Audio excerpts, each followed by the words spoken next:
Papagpalang hapon sa lahat. Ang ating banal na misa ngayon ay kasalukuyang naka-livestream sa Facebook page ng ating parokya, San Lorenzo Ruiz Parish, Quezon City.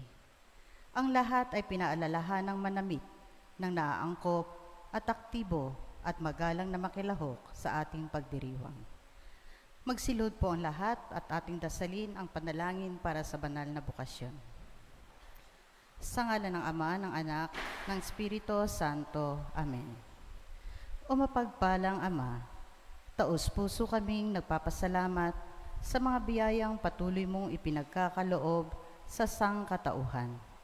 Sa gitna ng makabagong panahon, pagsubok at panganib, dakilang Ama sa langit, idulot mo na bawat tahanan, ipunla, una sa lahat ang pag-ibig sa Diyos, pangalawa sa kapwa. Pagkalooban mo na iba yung paglingap at pag-ingat ang mga kabataan. Nawa, maitalaga nila ang sarili sa araw-araw na pananalangin, tahakin ang daan tungo sa dakilang misyon ng paglilingkod. Manaig nawa ang bukal na hangaring ilaan ang kanilang buhay bilang handog sa iyo.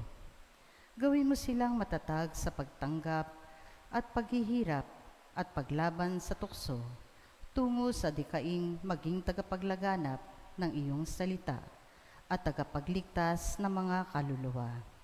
Sa pamamagitan ni Jesucristo, aming manunubos, at ni Maria, aming mahal na ina, ang sambayanang Katolika ay taimtim na nagsusumamo, dinggin ang aming mga dalangin. Nawa, mapuspos na maalab na pagtugon, ang mga magulang, mga kabataan, mga mananampalataya, at ang simbahan. Sa malawakang panawagan, pananalangin at pagkilos sa pagyabong na banal na bukasyon, sa pagpapari, pagmamadre, buhay reliyoso at reliyosa. Amen. Sa ngalan ng Ama, ng Anak, ng Espiritu Santo. Amen. Magsiupo muna sumandali.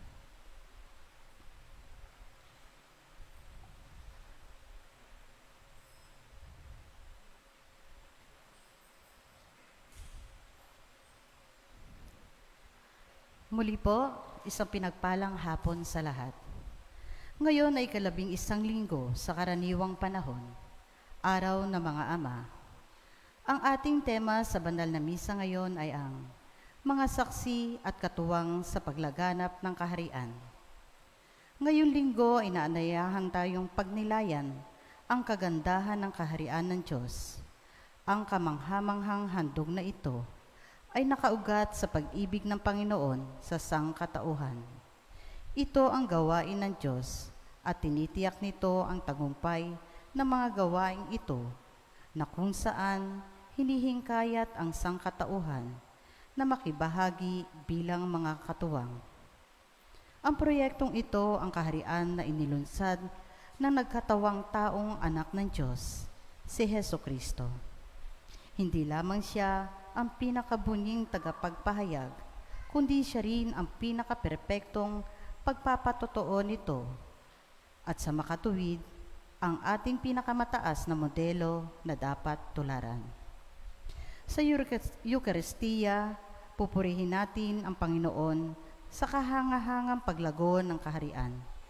Pasasalamatan din natin siya sa kanyang paglikha sa atin, hindi lamang bilang mga saksi ng kagandahang ito, kundi bilang kanyang mapagkumbabang katuwang sa paglago ng kaharian.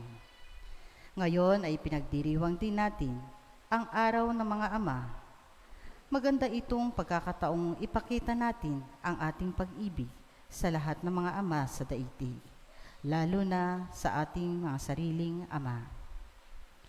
Magsitayo na po ang lahat at simulan na natin ang banal na pagdiriwang.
Sa ngalan ng Ama, at ng Anak, at ng Espiritu Santo. Amen. Purihin ang Panginoong ating Diyos, na siyang simula at katapusan ng kaharian ng Diyos. Ang pagpapala niya at kapayapaan ay sumainyong lahat. At sumainyo rin. Mga kapatid, magandang hapon po sa inyong lahat. Magandang hapon po, Father. At sa lahat mga ama, Happy Father's Day po sa inyong lahat.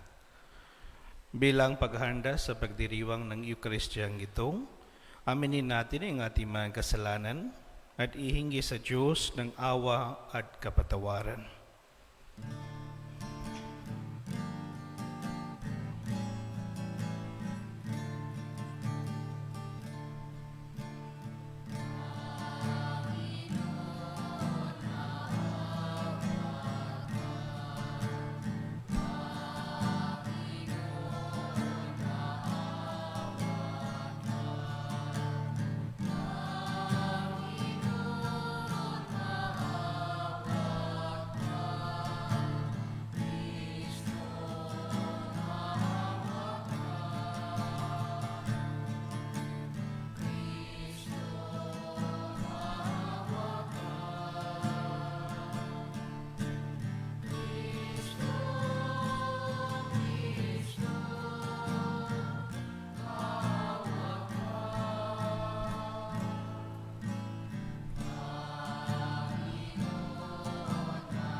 Kaawaan tayo ng makapangyarihang Diyos, patawarin tayo sa ating mga kasalanan, at patnubayan tayo sa buhay na walang hanggan. Amen.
Manalangin tayo.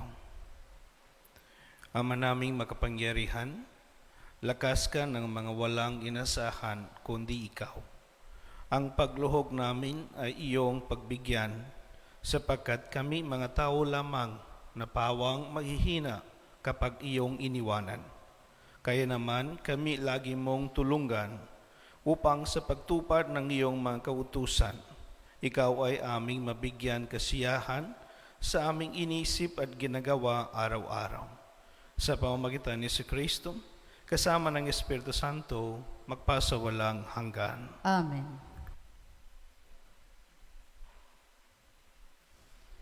Pakiramdam ng mga Israelita na sila ay pinabayaan ng Panginoon habang sila ay nabubulok sa kanilang pagpapatapon sa Babylonia. malayo sa kanilang lupang sinilangan at api-apihan ng kanilang mga Panginoon. Sa pamamagitan ng propetang si Ezekiel, binigyan sila ng Panginoon ng pag-asa, habang isinisiwalat niya sa kanila ang magandang kinabukasang naghihintay para sa kanila. Pagbasa mula sa aklat ni Propeta Ezekiel. Ito nga ang pinasabi ng Panginoon. Kukuha ako ng isang usbong ng sedro at aking iaayos. Ang kukunin ko'y yaong pinakamura ng pinakamataas na sanga. Itatanim ko ito sa isang mataas na bundok, sa pinakamataas na bundok ng Israel, upang lumago at mamungang mabuti at maging isang kahanga-hangang sedro. Sa gayon, lahat ng uri ng hayop ay makapaninirahan sa ilalim nito. Ang mga ibon na may makapamumugad sa mga sanga nito. Kung magkagayon, malalaman ng lahat ng punong kahoy na mapabababa ko ang matataas na kahoy at maitataas ko yaong mabababa, na matutuyo ko ang sariwang kahoy at mapananariwa ko yaong tuyong punong kahoy. Akong Panginoon ang nagsasabi nito at ito'y gagawin ko.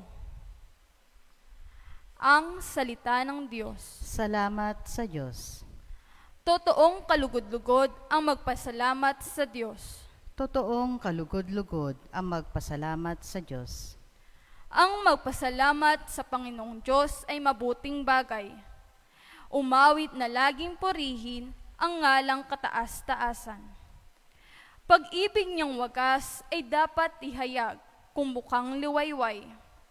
Pagsapit ang katapatan niya'y ihayag din naman. Totoong kalugod-lugod ang magpasalamat sa Diyos.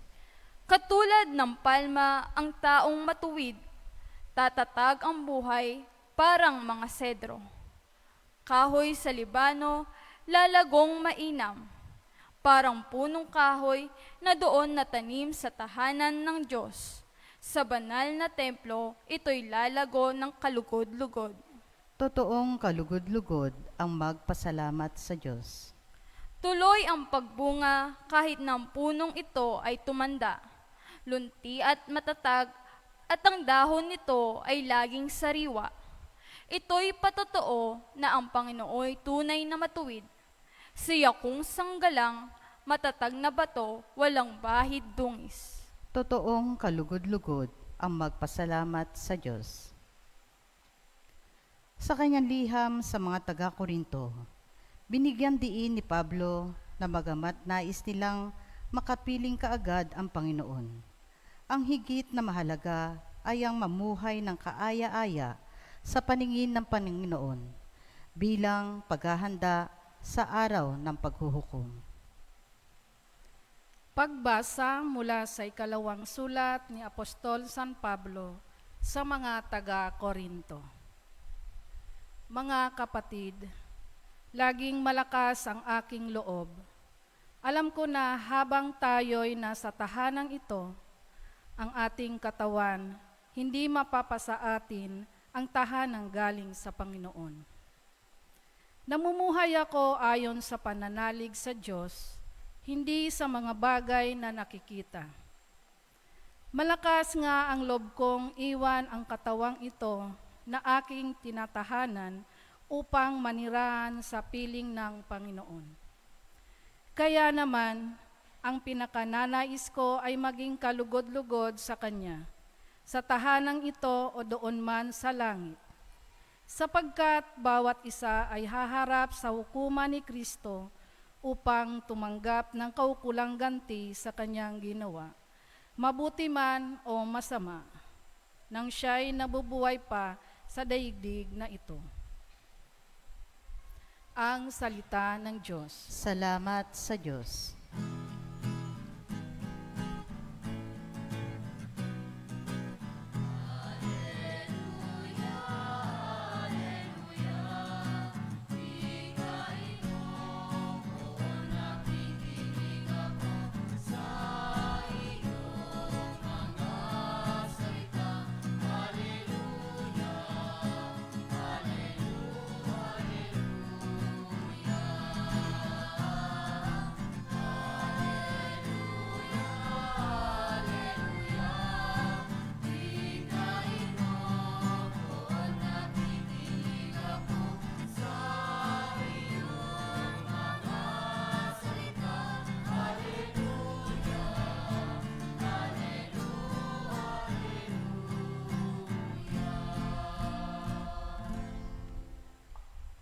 Sumainyo ang Panginoon. At sumainyo rin. Ang mabuting balita ng Panginoon ayon kay San Marcos. Papuri sa iyo, Panginoon. Noong panahong iyon, sinabi ni Jesus sa mga tao, ang paghahari ng Diyos ay maitutulad sa isang naghahasik ng binhi sa kanyang bukid. Pagkatapos niyon, magpapatuloy siya sa kanyang pang-araw-araw na gawain. Tutubo at lalago ang binhi nang hindi niya nalalaman kung paano. Ang lupang siya'y nagpapasibol at nagpapabunga sa mga pananim. Usbong muna, sa kauhay ng pagkatapos ay mahihitik sa mga butil. Pagkahinog ng mga butil, agad itong ipapagapas sapagkat dapat nang anihin. Sa ano natin ihahambing ang paghahari ng Diyos? Sabi pa ni Jesus.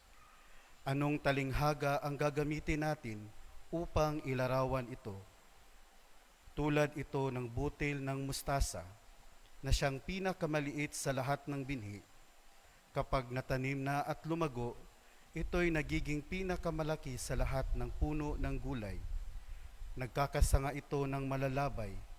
Ano pat ang mga ibon ay nakapamumugad sa mga sanga nito.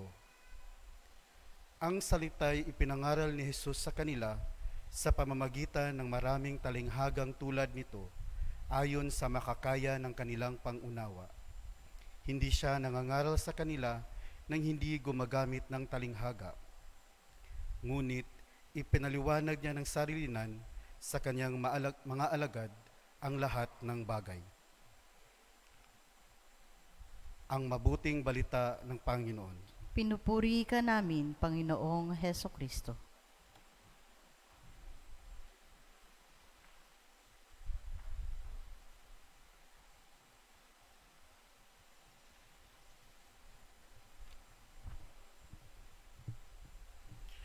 My dear brothers and sisters, once again, magandang hapon po sa inyong lahat. And happy Father's Day po sa lahat mga fathers. Magpasalamat tayo sa Diyos dahil sa kanila, ipagdasal natin sila. At kung nandyan pa sila, batiin natin sila at ipakita ang ating pagpapahalaga sa kanila. Mga kapatid, lahat ng bagay ay nagsisimula sa maliliit na pinagmulan. Lahat mga ating mga narating ngayon, ang nakamit ng tagumpay o mga di malilimutang karanasan ay nagbuhat sa mga munti, walang kwenta, minsan ay kinakalimutan mga sinimulan. Di na natin napapansin kung saan ito nanggaling. Subalit nakikita na lang natin ay ang mga bunga. So almost everything has or had very simple, insignificant beginnings. Ang mga pagbasa ngayon ay nagpapahayag sa Diyos na nagbibigay ng mga kabutihang loob at kagandang loob sa atin ayon sa kanyang kalooban. At ang ginamit ng mga larawan sa mga pagbasa ay pagtatanim o binhi. Ganito ang narinig natin sa unang pagbasa at sa ating ebenghelyo. Sa ating ebenghelyo, may dalawang parabola or talinghaga nga pinapakilala ni Jesus. Dalawang kwento ng munting sinimulan, subalit nakakaroon ng hitik at higanting mga bunga. Ang unang talinghaga ay tungkol sa maghahasik. A sower, a farmer. Bawat araw ay isinasaboy niya ang munting mga bunga sa parang. Hindi niya namamalayan. Lumilipas ang mga araw at buwan hanggang sa dahan-dahan tumubo, umuhay at magbunga ng sagana ang kanyang inihasik. Hindi niya alam kung saan nagbuhat ang mga ito. Subalit, talos niyang kaloob ito sa kanya ng Diyos. Sa pagdating ng anihan, gagapasin niya ang ani at dadalhin sa kamalig. Pusay puno ng pagtataka at kagalakan. So, This is a experience of all the farmers, all those who plant, because all those who sow. Because yes, they work hard. It doesn't mean that they just sleep after planting. Pero even that, we do not know. Farmer cannot explain how that smallest seed, yung mga maliit na binhi, can give plentiful harvest. At ang ikalawa ay tungkol sa buti ng mustasa. Ito ay nagbubuhat sa isang munting binhi, halos di na nga natin makita sa liit. Ngunit kung ito ay lumago, napapansin siya ng bawat tawong nakadaan sa sobra nitong laki. Ito nga ay naging pinakamalaki sa lahat ng tanim. Nagiging kapakipakinabang ito, hindi lamang sa tao, kundi sa iba pang mga hayop. Kaya't ang mga ibon ay nakakapamugad sa mga lilim nito. So mga kapatid, dalawang bagay ang makukuha natin mula sa mga pagbabasa ngayong linggo. Una, ang Diyos ang siyang nakakaloob ng lahat sa tagdan panahon. No, God provides in His own way, in the right time, in the right measure. Matagal natin tayong maghintay at hindi bingi ang Diyos sa ating mga daing. Minsan ganito nang isip natin, parang bingi ng Diyos, no? He's not listening to our prayers. He's not giving what we are asking in our prayers. But my dear brothers and sisters, that as people say, that's why some people say, pray and do not worry. Nga, bakit na ba tayo nag-alala sa mga bagay ukol sa ating sarili? Kung ang Diyos ang pinagmula ng lahat. Tandaan natin mga kapatid, ang Diyos nga ay Ama. He's our Father. Siya ang provider. Siya ang nagbibigay ng ating pangangailangan. Kahit na madalas hindi natin ito namamalayan. Ang Diyos ang may hawak ng tagbo ng kasaysayan at makapangyarihan siya. Siya ay kumikilos sa kasaysayan kahit na hindi natin ito namamalayan. Because God works in mysterious ways, my dear brothers and sisters. Not in our ways. That's why sometimes we think God is not answering. God is not giving what we are asking. Hindi na totoo. God gives. God provides. God is generous. But of course, in His own way, in mysterious way. Sometimes even we do not aware the gifts, the blessings that we have from God. Then ikalawa, lahat ng bagay, kahit tayo ay nagbuhat sa munting mga sinumulan.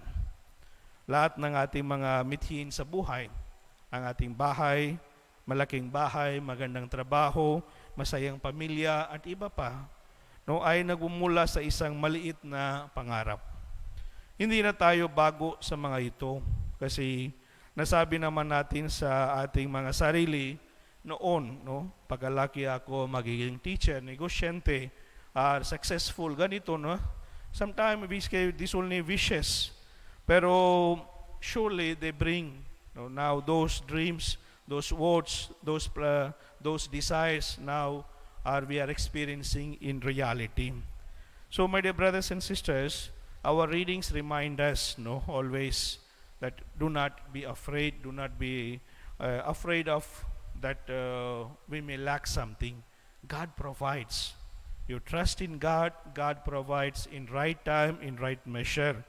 Kaya nga sa bawat sandali, mula simula hanggang sa katapusan, kasama natin sa paglalakbay ang Diyos. Tinatawag niya tayo na lumapit sa Kanya sa bawat saglit sapagkat siya ang pumupuno ng ating kakulangan. Tandaan natin ito. Ang Diyos ang kumukumpleto sa ating pangangailangan. Hindi man natin ito mapansin, subalit batid niya ang lahat ng ating pangangailangan mula simula hanggang sa wakas. Huwag sana natin ipagwalang bahala ito.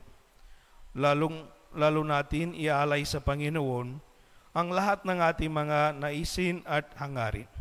Maliit man ito sa paningin at matagal man kung kamtin, pag ito ay lumago, tayo ay nakakapakinabang rin. So my dear brothers and sisters, our readings are encouraging, no, to believe, to trust in God's providence. God provides. No, God fulfill all our emptiness. God will give all the necessary graces. So, but my dear brothers and sisters, also our readings remind us that everything is grace. Lahat mga bagay na sa atin ay biyaya ng Diyos. And we know that the gift must be shared. Then only it becomes gift if we share with others. If you do not share, the gift has no value, my dear brothers and sisters. This is the purpose of seed sa binhi sa ating ebanghelyo. So ito din ang purpose of the grace, blessing that we have, that we receive through God. So kaya mga kapatid, dapat lang na ibahagi natin ang kabutihan, mga blessings, mga whatever that we are receiving from grace sa iba. Pairalin natin ang paggawa ng mabuti. Mautag tayo sa maraming bagay, lalong-lalo na kapag pera at negosyo ang pinag-usapan. At magpuhunan naman tayo sa paggawa ng kabutihan, because goodness is the only investment that never fails. So, of course, in our society, in our communities, there are so many are in need. Sometimes we question, bakit na ganito ang situation? Bakit na ganito ang Panginoon nga He is not doing anything to change their lives. But my dear brothers and sisters, we are all workers in His vineyard. We are all called, tinawag tayong lahat, to share, to continue the mission, the ministry of Jesus. So that means all of us have responsibility. But of course, meron tayong sarili-sariling mga pamilya, responsibilidad, mga gawain. So we may not do everything. So maybe let us do one thing. Let us help one person. Let us be kind. Let us be maybe considerate, empathetic towards others. Maybe one good act once a day, at least one act a day, that will change, my dear brothers and sisters. No, this is also a responsibility, because we receive so much and we are also called to share with others. So this is the way the work, the mission of the vineyard, the mission of God, our mission of kingdom of God will continue, because we are all chosen, we are all called. Pinili tayong lahat, tinawag tayong lahat, maging kabahagi sa kaharian ng Diyos. So that is, my dear brothers and sisters, do not be afraid to share. Do not be afraid to be a gift to other people, because the more we share, the more we receive, because God is more generous than us. And finally, my dear brothers and sisters, as we celebrate Father's Day, to all fathers, maraming salamat po. And you are very significant in the life of the church. Hindi lamang sa pamilya. Mahalaga po kayo. Hindi lamang sa mga pamilya natin, kahit sa simbahan. No, you are very important, very significant in our society. Your presence, your love, your examples are very necessary in this time. And of course, hindi na madali. Marami din mga challenges. Marami din mga tukso sa ating pamilya, lalo na para sa mga fathers, bilang ama, hindi na madali. Sometimes you don't know how to do, what to do. Being the head of the family, being the father. So kaya nga, my dear brothers and sisters, I suggest always turn towards St. Joseph. Ang modelo ninyo sa mga tatay ay si San Jose. He is very calm and silent. Siya ay madalasalin, nag-iisip at ginagawa niya kung ano ang tama. So I think sana ganyan ang mga tatay, tahimik but silently supporting their families. Ang isang tatay po ay dapat matuwid at gumagawa ng mabuti upang makapagbigay ng kapayapaan, pagkakalma sa ating pamilya.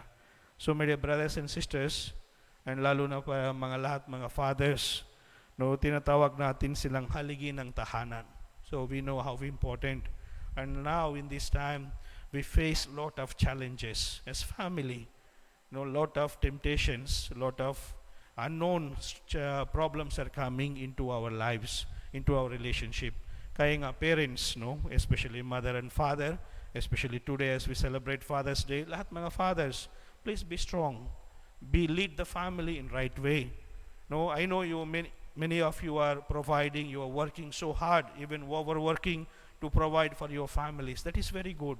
But do not neglect the spiritual life.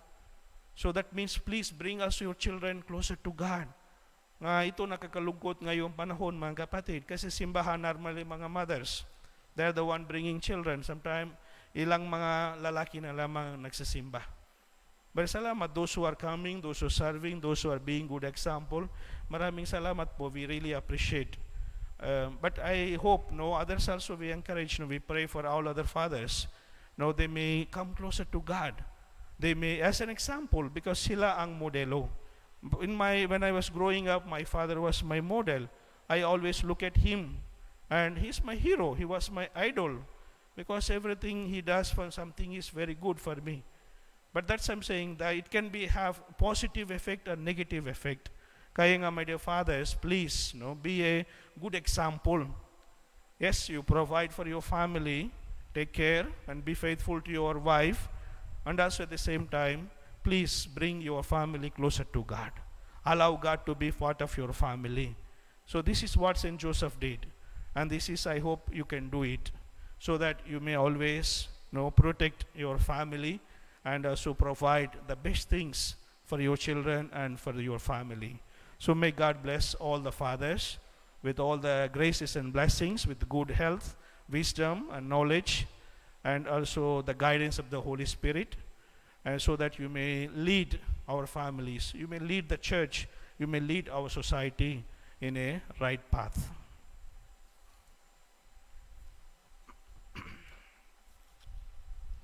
Magstayo po ang lahat. Sumasampalataya ako Sa Diyos amang makapangyarihan sa lahat, na may gawa ng langit at lupa. Sumasampalataya ako kay Hesu Kristo, iisang anak ng Diyos, Panginoon nating lahat. Nagkatawang tao siya, lalang ng Espiritu Santo.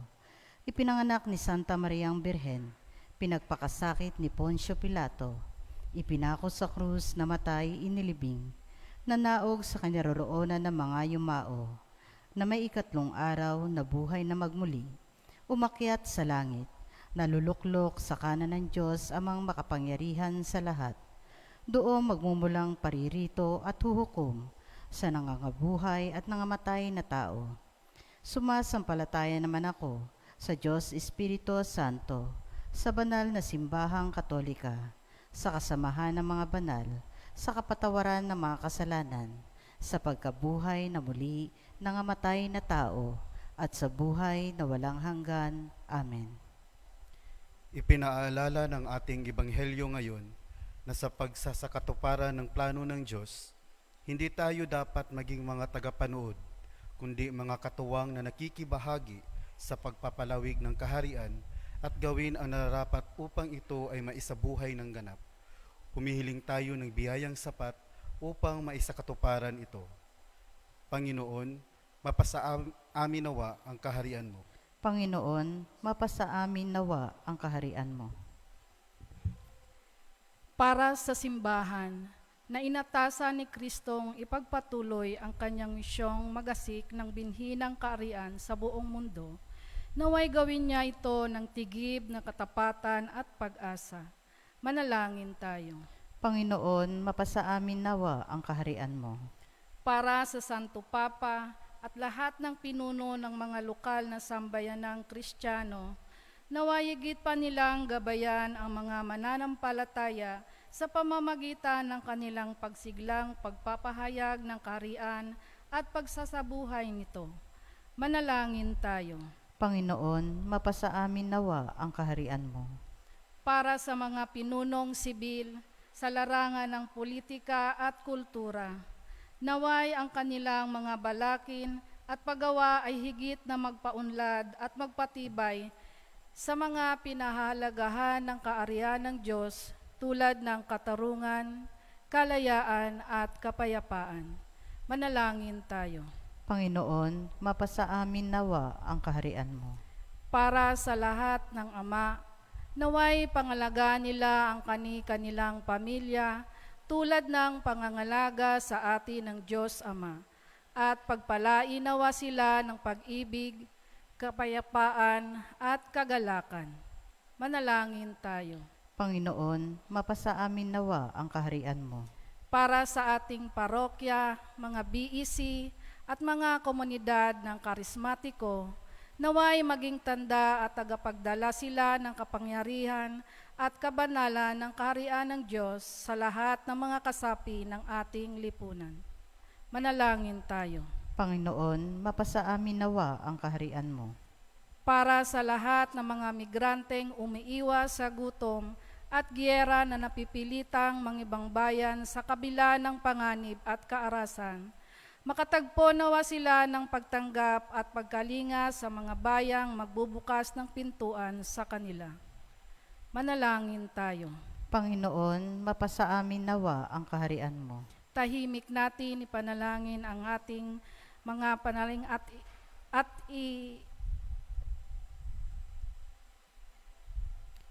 Panginoon, mapasa amin nawa ang kaharian mo. Panginoong Diyos, Ikaw ang pasimula, ang tagapagtaguyod, ang lubos na katuparan ng kagandahan ng iyong kaharian. Kami nagpapasalamat na kami iyong tinawag upang maging katuwang sa pagpalaganap ng iyong mapagligtas na panukala. Pagkalooban mo kami ng pananampalataya, kababaang loob at yagang kinakailangan namin upang aming matupad ang dakilang misyong ito sa pamamagitan ni Kristo aming Panginoon. Amen.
Manalangin kayo mga kapatid upang ang paghahain natin ay kalugdan ng Diyos amang makapangyarihan. Tanggapin nawa ng Panginoon itong paghahain sa iyong mga kamay, sa kapurihan niya at karangalan, sa ating kapakinabangan at sa buong sambayan niyang banal. Ama naming lumikha, kami ginawa mong may angkin katauhan na dapat pakanin ang pangalagaan at iyong dinudulutan ng banal na pakikinabang. Ipakaloob mong kaming huwag magkulang sa mga inukol mo sa aming kapakanan. Sa pamamagitan ni Jesucristo, kasama ng Espiritu Santo, magpasawalang hanggan. Amen. Sumainyo ang Panginoon. At sumainyo rin, Itaas sa Diyos ang inyong puso at diwa. itinaas na namin sa Panginoon. Pasalamatan natin ang Panginoong ating Diyos. Marapat na siya ay pasalamatan. Ama naming makapangyarihan, tunay ngang marapat na ikaw ay aming pasalamatan. Nasa iyo ang aming buhay, pagkilos at pag-iral. Sa pamumuhay namin araw-araw, tinatamasa namin ang iyong pagmamahal. Sa pag-ibig mong ipinula sa sangkatauhan, ang Espiritu Santo ay unang aning bigay ng anak mong naglagak sa amin ng katsiyakang nakalaang mabuhay kami sa piling mo kailanman. Kaya kaysa ng mga anghel na nagsisiyawit ng papuri sa iyo, nang walang humpay sa kalangitan. Kami nagbubunyi sa iyong kadakilaan.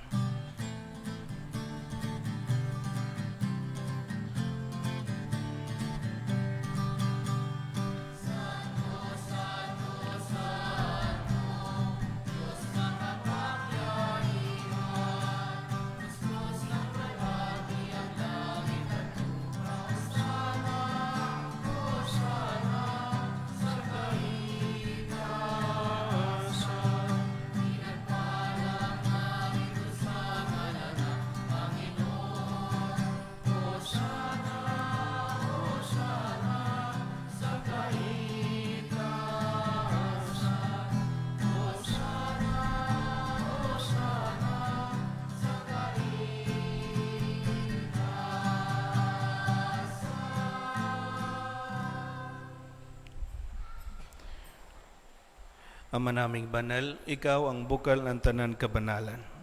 Kahit sa pamamagitan ng iyong Espiritu, gawin mong banal ang kaloob na ito upang para sa amin maging katawan at dugo ng aming Panginoong Hesukristo. Bago niya pinagtisang ko sang loob na maging handog, hinawakan niya ang tinapay, pinasalamatan kaniya, pinaghati-hati niya iyon, iniabot sa kaniyang mga alagad at sinabi, "Tanggapin ninyong lahat ito at kanin. Ito ang aking katawan na ihahandog para sa inyo."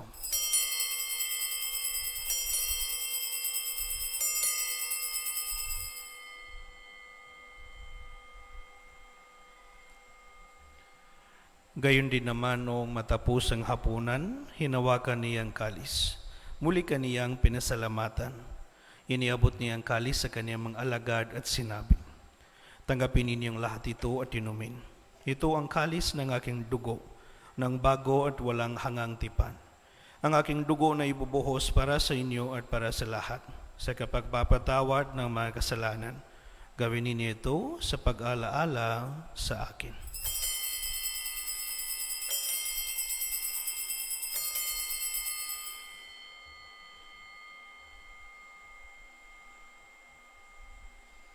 Ipagbuni natin ang misteryo ng pananampalataya.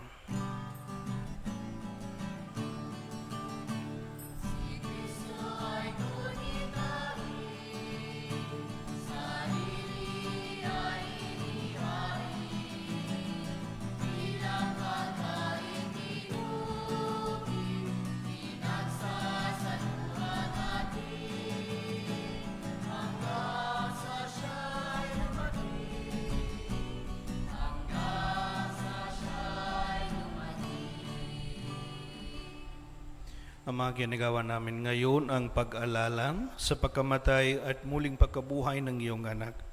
Kaya't iniaalay namin sa iyo ang tinapay na nagbibigay buhay at ang kalis na nagkakaloob ng kaligtasan. Kami nagpapasalamat dahil kami iyong minarapat na tumayo sa harap mo para maglingkod sa iyo.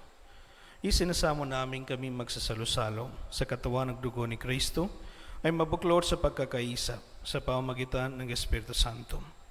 Ama, lingapin mo ang iyong simbahan laganap sa buong daigdig. Puspusin mo kami sa pag-ibig kaysa ni Francisco, naming Papa, at ni Roberto, naming Obispo, at ng Tanan Kaparian. Alalahanin mo rin ang mga kapatid namin na himlay, nang may pag-asang sila'y muling mabubuhay. Gayon din ang lahat ng mga pumanaw. Kaawaan mo sila at patuloyin siyang kaliwanagan.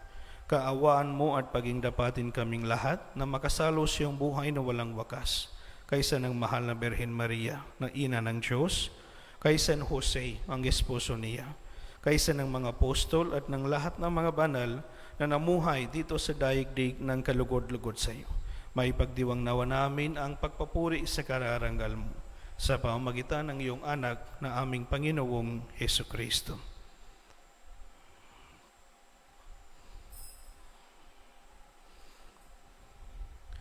Sa pamamagitan ni Kristo, kasama niya at sa Kanya, ang lahat ng parangal at papuri ay sa iyo, Diyos amang makapangyarihan, kasama ng Espiritu Santo, magpasawalang hanggan.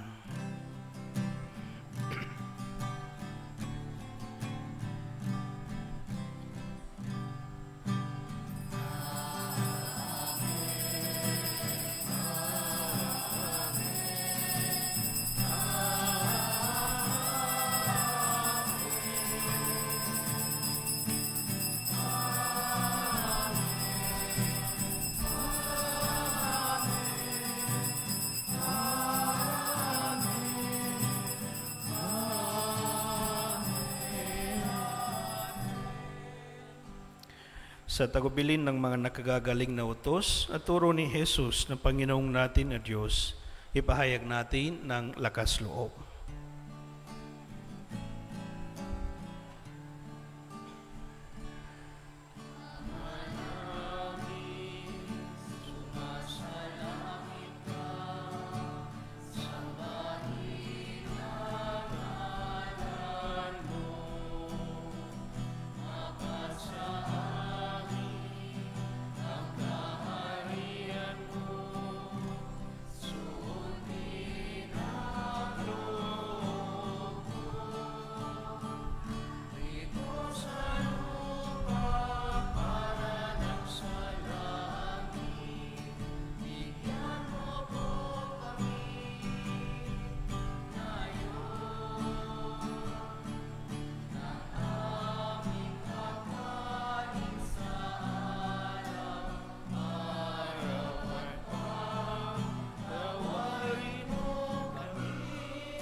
Hinihiling namin kami adya sa lahat ng masama. Pagkalooban ng kapayapaan araw-araw, iligtas sa kasalanan, at ilayo sa lahat ng kapahamakan. Samantalang amin pinananabikan ang dakilang araw ng pagpapahayag ng tagapagligtas namin si Jesucristo.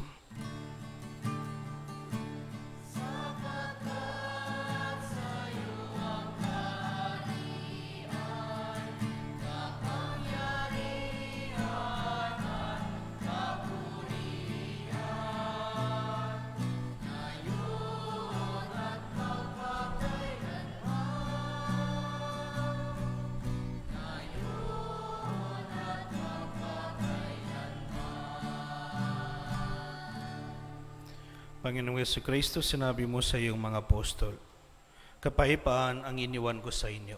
Ang aking kapayapaan ang ibinibigay ko sa inyo. Tunghayan mo ang aming pananampalataya at huwag ang aming pagkakasala. Pagkalooban mo kami ng kapayapaan at pagkakaisa ayon sa iyong kalooban. Kasama ng Espiritu Santo, magpasawalang hanggan. Amen. Ang kapayapaan ng Panginoon ay laging sumainyo. At sumainyo rin. Ngayon, magbigayan tayo ng kapayapaan sa isa't isa.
Mga kapatid, ito ang kordero ng Diyos. Ito ang nag-aalis ng kasalanan ng sanlibutan. Mapalad ang mga inanyayahan sa kanyang piging. Panginoon, hindi ako karapat-dapat na magpatuloy sa iyo, ngunit sa isang salita mo lamang ay gagaling na ako.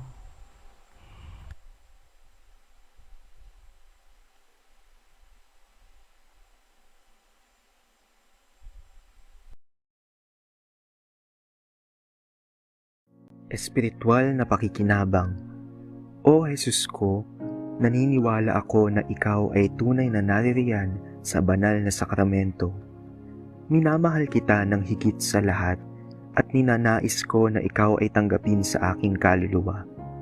Bagamat sa sandaling ito ay hindi kita matatanggap sa paraang sakramental, pumarito ka man lamang sa aking puso sa paraang espiritual. Tinatanggap kita na ikaw na naririto at buong puso akong nakikipag-isa sa iyo. Huwag mong pahintulutang ako'y mapahiwalay sa iyo. Amen.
Manalangin tayo.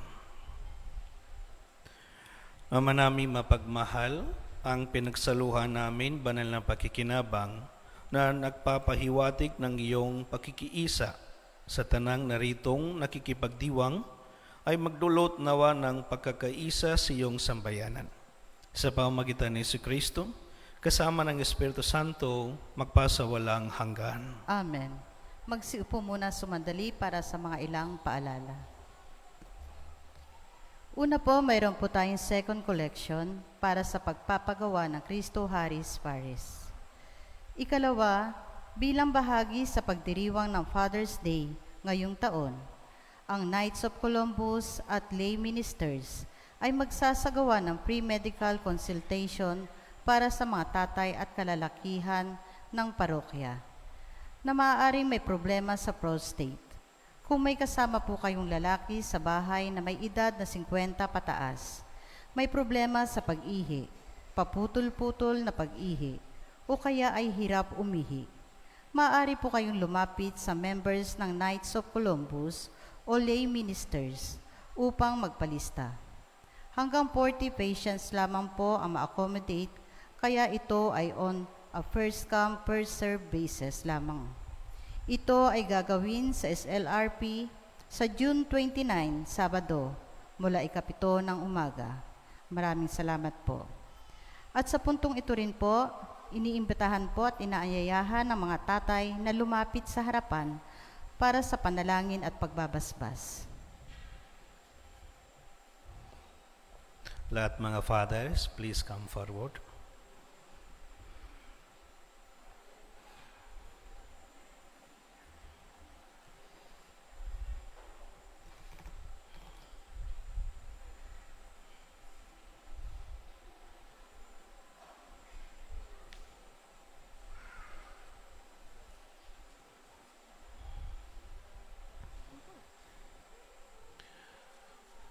Manalangin tayo. Ama naming makapangyarihan, may likha ng langit at lupa. Noong iyong ipinagkaloob sa amin ang iyong buktong na anak na si Jesucristo upang maging aming manunubos, niloob mong ipagkatiwala siya sa ilalim ng pangangalaga ni San Jose bilang kanyang ama dito sa lupa. Inihiling namin ninyo pong basbasan ang lahat ng mga ama at lolo na natitipon sa pagdiriwang na ito ng banal na Eucharistia. Pagkalooban mo po sila ng lakas buhat sa iyong banal na Espiritu upang kanilang mahalin ng may tiwala at katapatan ang kanilang asawa, upang kanilang may taguyod ng may pagtitiyaga ang kanilang mga pamilya, at upang sila ay maging huwaran ng mabuting pamumuhay bilang mga Kristiyano. Amin din inaalaala ang lahat ng mga amang naghahanap buhay sa labas ng bansa upang kanilang matustusan ang mga pang-araw-araw na pangangailangan ng kanilang pamilya. Manatili nawa silang tapat sa iyong mga kautusan. Manatili nawa silang tapat sa kanilang mga sinumpaan, pananagutan sa sakramento ng kasal. At iadya mo po sila sa anumang uri ng sakuna at karamdaman sa pangangatawan. Ito ay aming hinihiling sa pamamagitan ni Jesucristo, kasama ng Espiritu Santo, magpasawalang hanggan. Amen.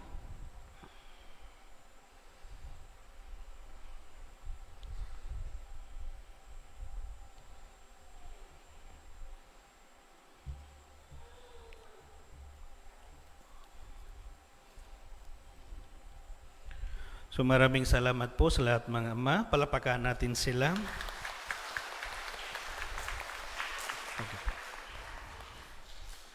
So maraming salamat po once again to all the fathers. Thank you for your sacrifices, your love, your commitment to your families, and especially for your examples.